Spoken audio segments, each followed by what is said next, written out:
Good morning and welcome to Sacred Enzyme. I hope that you're doing well today. I'm up early. You'll have to excuse me. I'm cold, so I have to put my house coat on. It's still a little chilly here in Florida this morning. I mean, some people may not think it's chilly, but to me it's chilly. If it's under 70, it's chilly to me.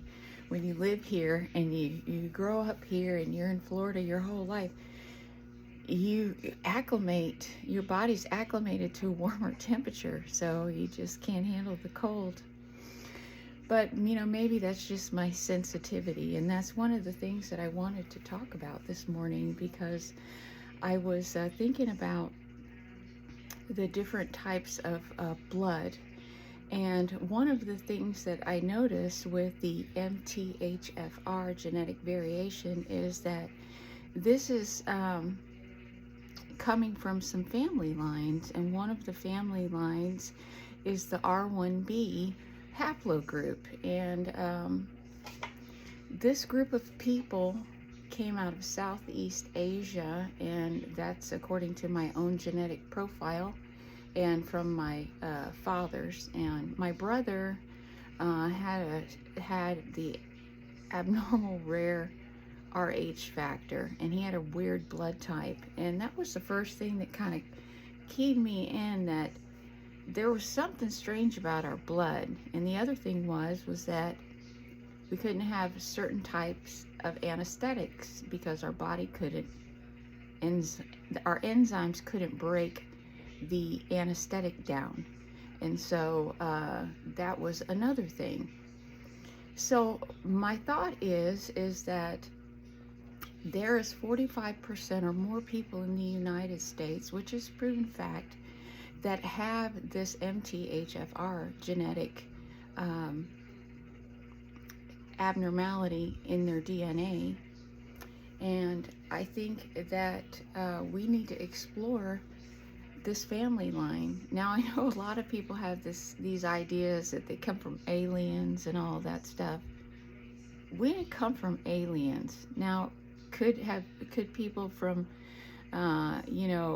other universes come here, or other galaxies? Sure. Are they technologically more advanced than we are? Yeah, probably, if they were able to get here from another planet. Obviously they are technologically advanced. Or either we're exploring planets, and we probably are exploring other planets and communicating with other people or other types of beings, and the public doesn't know about it. But that's a conversation for another time. I don't want to get into too much of that ET stuff and all of that here on my channel. Now, the one thing that I want to mention about my own family genetics is that my family genetics can be traced back a very, very long time. And the way that I understand it is that we were called the early artisans. And this group of people started in, I can trace back to the year 1000 in England, Britain actually, not England. This was before it was England. This was in the year 1000, to Middleton Castle, from the Fitz family, F-I-T-Z. Now, I know that the Fitz family line came down into the Bruce family, and then you have the whole Braveheart story with Robert the Bruce, or Robert the Bruce. Robert the Bruce, he had a daughter, and his daughter married into what is now the royal family. But before that, this was a completely different family from your current day monarchy. The only reason that the current day monarchy has this bloodline is because they married into this particular family. Now, this particular family, Robert the Bruce had 21 kids, so there are a lot of descendants.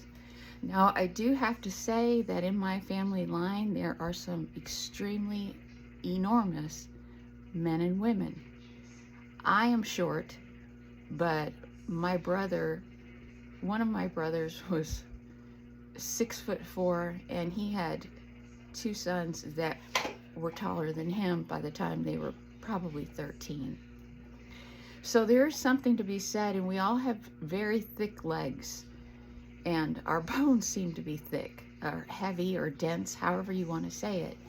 But there's a problem that happens over time, because if you don't know that you have this MTHFR variation and you're not really careful with your diet, what happens is the phosphates in your body do not process right.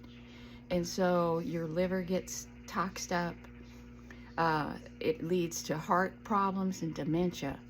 And see, this is one of the things that I went back through history, because after Robert the Bruce married in, his daughter married into the royal family, and the crown kind of got hijacked from the Stuarts, which the Stuarts were the stewards to the Bruce family, and they also intermarried. So you have Stewart, Stewart. You have Randolph, Randolph, and you have Fitz. Now these were 3 family lines that came over into early America, colonial America, and the Randolph family set up our government. Now the last president that's really of notable status that came from the Randolph family was Thomas Jefferson. And if you ask me, you know, the Randolph family, when they came over here, I think that they came over here because they were kind of forced to, because they were related to the royal family, but also they had been in the monarchy for many years, and it was a decent time for the world. You know, they were fair and honest people for the most part. Not everybody's honest, but for the most part they were. And when they came here, you know, they came here to set this country up. They thought they were coming here to do a good thing. But I think that when they got over here, they realized that they'd been put in a stranglehold. They were caught up in a bunch of contracts. They were caught up in a bunch of legal paperwork, and they were set on a course that continued with the slavery and all of this stuff. They didn't want to be a part of that. You know, you had a lot of achievement going on, properties that were being seized. And so there was a lot of stuff going on, and the Randolphs were trying to change rules, and they were trying to set up laws because they seen how this was going to play out.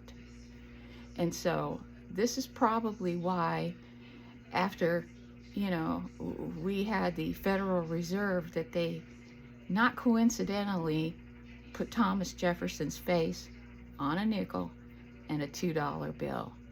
I mean, what kind of comments do we make, offhanded comments do we make about $2 bills and nickels, right? Don't take any wooden nickels, right? Or, you know, stupid as a $2 bill, or weird as a $2 bill, right? Queer as a $2 bill. But, I mean, there are a lot of derogatory terms that are associated with nickels and $2 bills. And, you know, this country is all about symbolism. All about symbolism. And the reason that we're finding out as much as we are today about our country is because of all of the symbols. We've stopped forgetting to read symbols.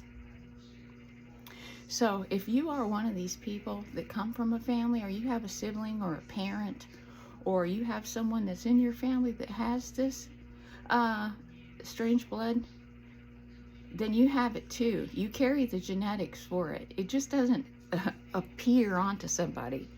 It's a genetic combination that comes together, and it's passed on. It's in our blood. It's in our genes. So I would encourage you to go back and look at your genetics.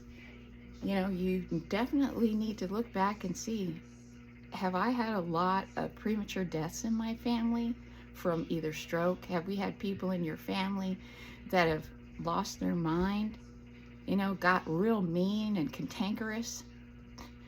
Have I had people in my line that have suffered from alcoholism and things like that? It seems like we're more sensitive to emotions, more sensitive to a lot of things, and you kind of know early on that you're just not like other people.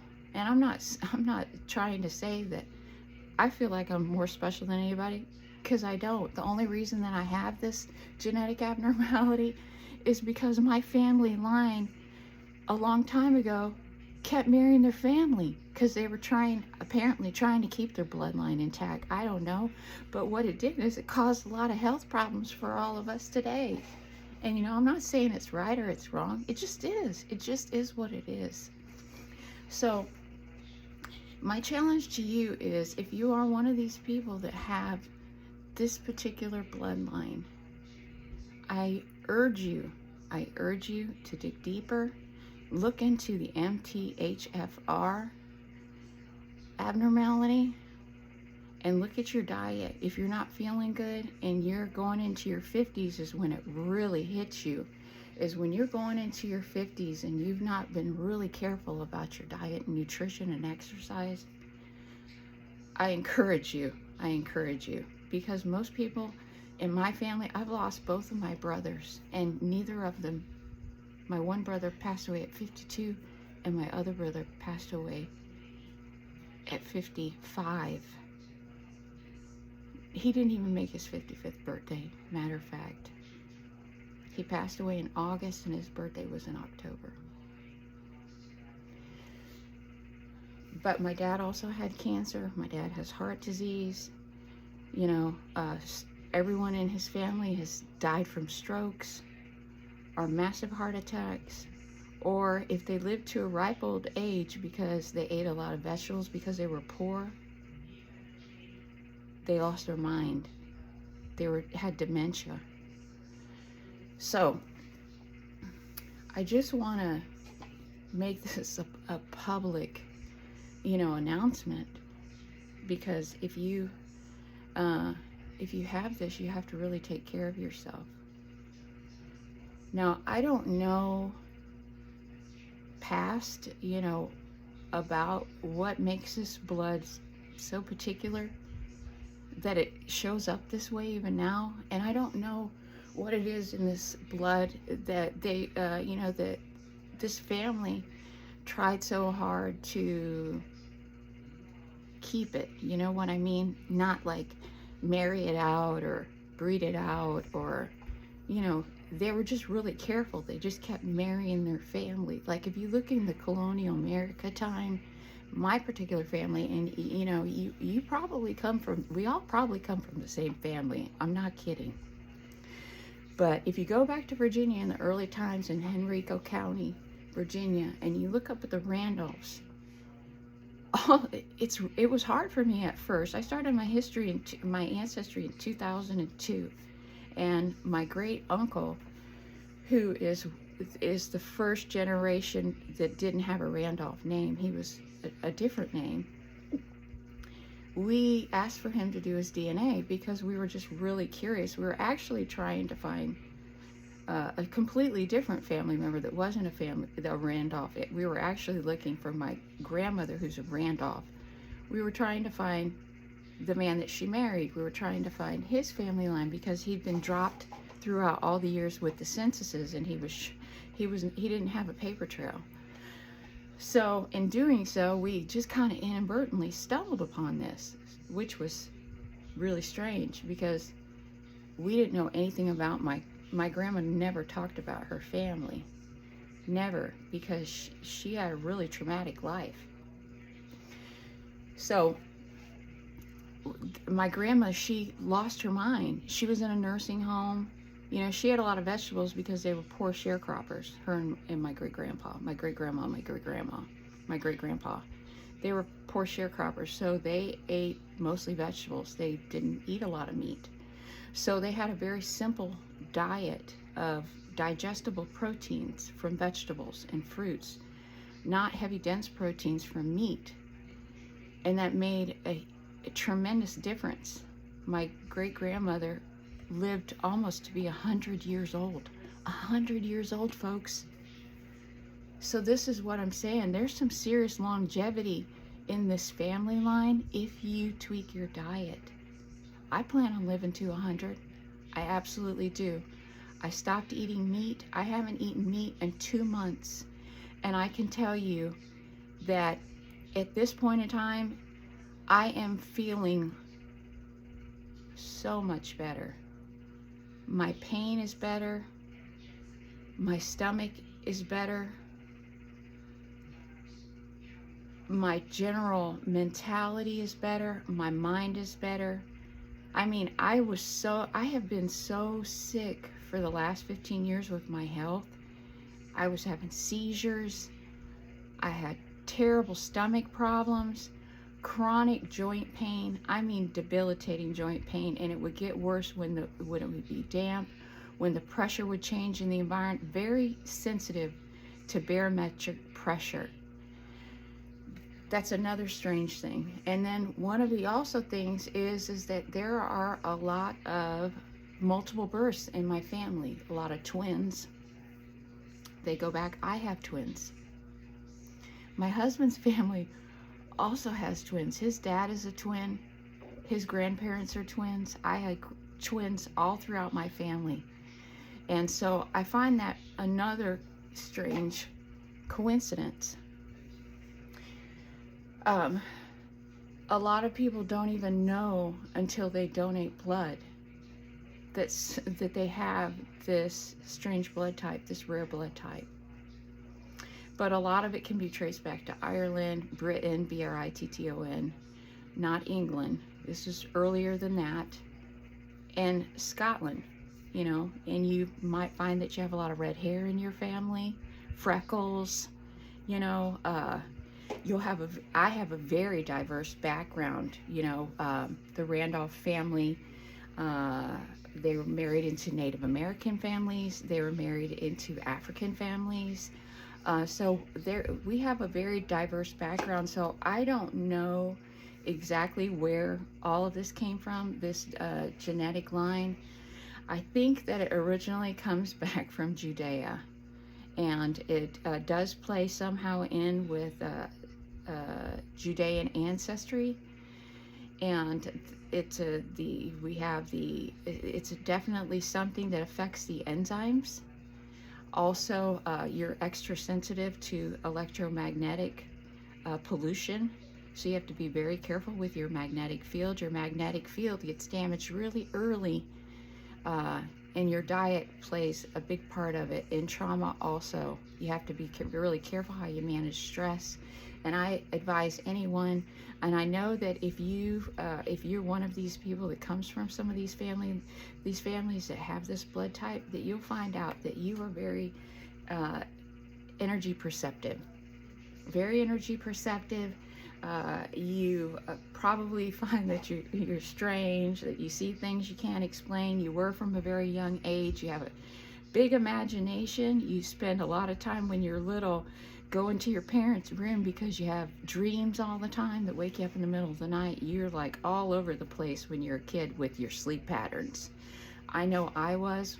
My son, he used to have night terrors, and he was always sleepwalking. My brother, my oldest brother that passed away recently from cancer, he had very strange sleep patterns when he was a child. He used to sleepwalk all the time.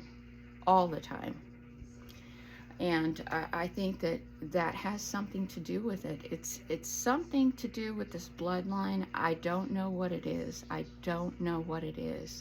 But maybe we can all put our heads together and figure out what it is. You know, maybe it means that we're going to be the ones that are going to take the initiative, that you've been pre-programmed to take us out of the shitter. You know what I mean?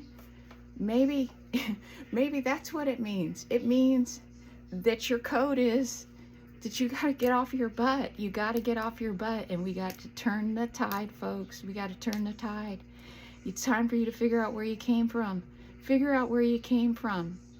And if you come from a family line that did something really great for this planet or for your country or for your town, then it is your responsibility, because that's your blood, and that was probably your life too, to either correct it if it was wrong, or either continue it because it was right. It's all our jobs. We got to come together. We got to realize that we're part of something much, much bigger than politics, isms, and being put in boxes, and getting up every day and still being asleep. You know, time to wake up, folks. Time to step into your purpose. We're all star seeds because we come from the universe, and we're all part of God, and God's part of us, and we're village. And it takes a village to raise a child. We all got to come together. We got to help the mother. We got to clean up the planet.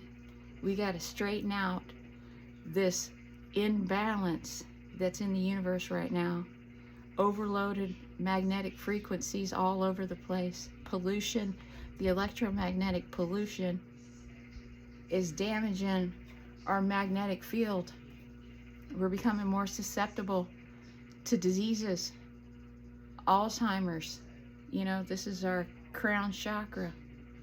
And you know, that's another thing that I wanted to talk about is crowns.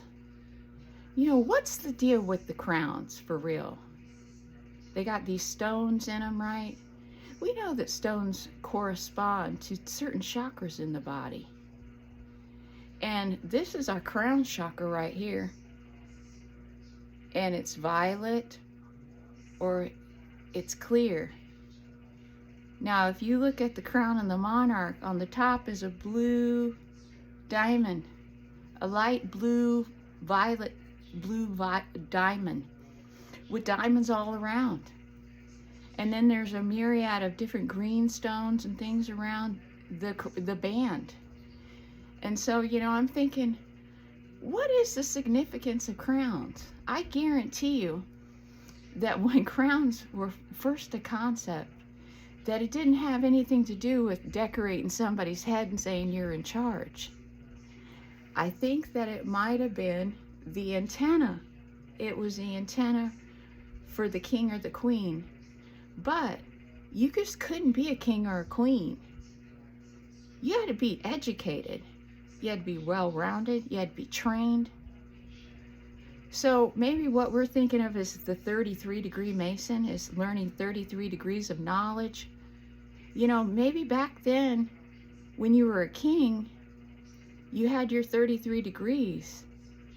You didn't use it for nefarious reasons. That was the whole point of getting the crown.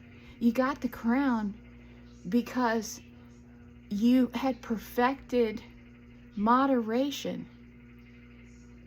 You weren't a brute, but you knew how to fight.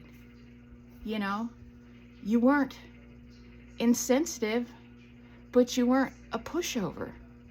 You know, you didn't get taken advantage of because you were wise. Remember how they talked about the wise kings? They were all wise kings in the old days. I mean, they had their own tutors. They established colleges for, you know, their family members. Even the Randolph family, when they came here, the first thing they did, the College of William and Mary. I mean, there were a lot of Randolphs that were buried underneath the College of William and Mary. And guess what happened to it? It conveniently got burned up. And everything was destroyed. Because there's a crypt. Because it's a lot older than when we first got here. They took that building away in a achievement process. They took all these old world buildings away from the people that were inhabiting them before they came here in achievement processes. And then they sent all these people over here. But the first thing that the Randolphs did was establish a college because they wanted to make sure that they were wise. And they didn't get caught up in all this religious fervor because they understood how the universe worked. They understood physics, they understood law, they understood theology, they understood philosophy, they understood math, geometry, they understood science, they understood everything. They've been taught that in their family line for years and years, the importance of an education. They were all lawyers. They had to be. If they weren't, they would be taken advantage of. Right? Just like we have to go hire a lawyer if we get in trouble or if something happens to us that's bad or nefarious. Because we don't understand the letters of the law. It's a lot of wordplay, right? It's a lot of wordplay. So I've gone 25 minutes, but I just had, I just wanted to share that rambling for a minute about what my impressions are. And I don't know why it's so important that this bloodline was kept, they tried to keep it. I mean, there's some reason that they did. And what it is, I don't know what it is. I mean, I'm curious to know what it is. And so I'm going to be going back and doing some research on my own family. And, I hope that as time progresses and my health progresses some, and, that I could be able to travel for, a few hours at a time in a car without getting really uncomfortable. I'm still healing. I'm still healing. And I know if I keep trying that I can completely heal my back. I've had multiple surgeries on my back, and I suffer with a crippling back problem, but I'm not going to let it get me down. I am determined to turn this ship around. I really am. We can all turn the ship around. And that's one of the things that happen when you have this MTHFR genetic problem, is it strips your bones of calcium because your enzymes don't work right. And so your stomach's not taking in the nutrition, and as the whole process goes through the body, it's a big, long system. But if you study what the MTHFR does, one of the things is you are more sensitive to toxins, and you're more sensitive to phosphorus, and you're more sensitive to a lot of things. So what it ends up doing as a domino effect of that is it strips your body of calcium. And so a lot of us suffer from joint problems. I mean, look at my hands. You probably have rheumatoid arthritis, or you have autoimmune problems in your family. I mean, my autoimmune disease was so bad, it was destroying my jaw bone.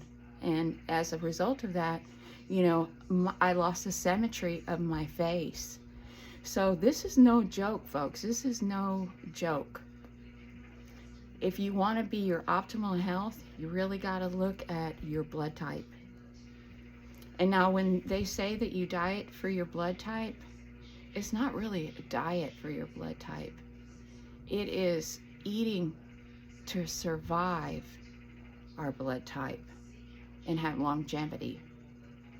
It's knowing about your blood type so you can tweak your nutrition, because the way that our body converts transition metals is that you can't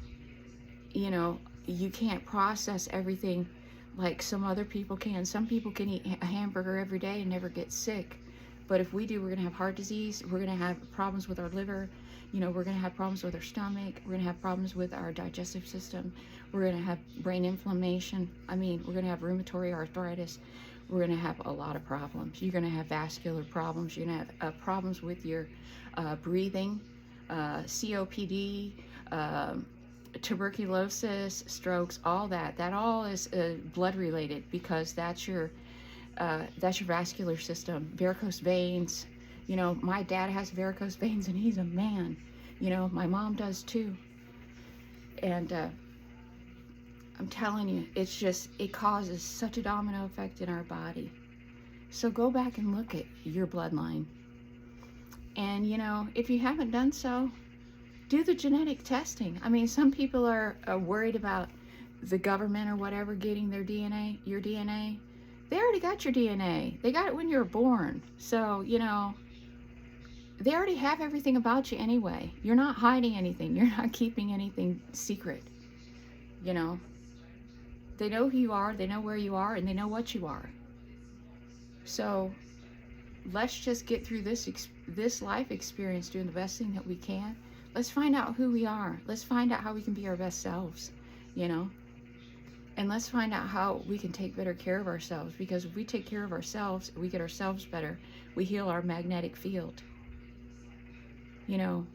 It's all cause and effect. Heal ourselves, be better people, come together, work in the community, heal Mother Earth. Vibrations are changing, vibrations are increasing, energy is increasing. The planet is changing. when we start healing our magnetic fields, we can heal. We're healing the Earth's magnetic fields because it all is interconnected. And Mama Earth needs healing because she could just flick us off like fleas at any moment because she's sick, you know? And she's sick because she's being poisoned. And when the Earth is being poisoned, we're being poisoned. Pretty simple logic, 1 + 1. So, you know, in that note, everybody just do your best. You know, if you're really feeling this crunch time in between these two eclipses, you know, you're probably gonna be feeling a little bit cross.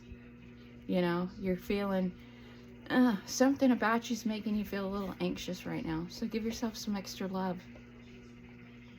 Give yourself some extra love and try to be in a constant state of non-reaction, because it's easy to get easily triggered right now because you're feeling a little off and you can't put your finger on it, but you feel it, you know. So go outside and ground. Go outside and ground. Go outside and put those beautiful little feet of yours on the grass and make your intentions for the day. And just say to the universe and to yourself, it's going to be a wonderful, beautiful day today. And with that, thank you for watching Sacred Enzyme, and have a great day.